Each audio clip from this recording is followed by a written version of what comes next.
Ho vehivavy miasa sy mandray andraikitra amin'ny fitantanana arena Andranomasina sy amin'ny morontsiraka no tanjona apetraky ny tetikasa izay miompana amin'ny fitantanan'ireo vehivavy mpanjono madinika ny velitenany ankehitriny.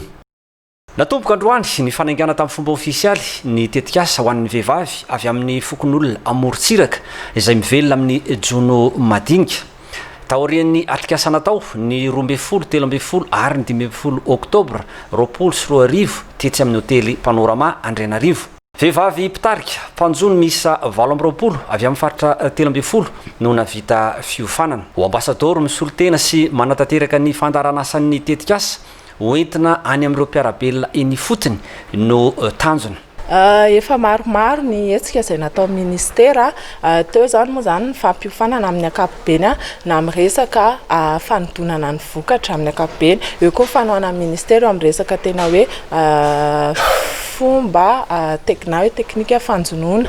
Eo ihany koa ny fanohana ministera amin'ny resaka sécurité en mer.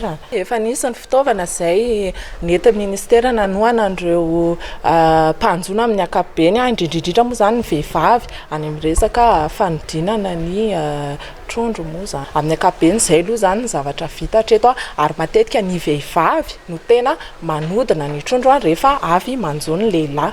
Misy ihany ny vehivavy manjono fa mbola ankavitsiana izy ireny ary zany ihany koa zany no anisany antony ampijoroana sy nametrahana an'izao programme izao anosehana ny vehivavy ao anatin'ny asan'ny fanjonoana.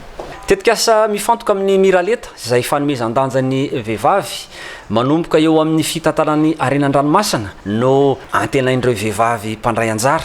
Mampanjono vaiavy zegny misy fogno le fagnambaniany le lehilahy satria antegna magnangy fa izy zegny tsy matôhagna le herinay magnangy amin'ny fagnatanteranay asanay satria le fanjonoagna andrô asa velon-tegnanay tsy mitovy amin'ny fanjonoan'ny lehilahy.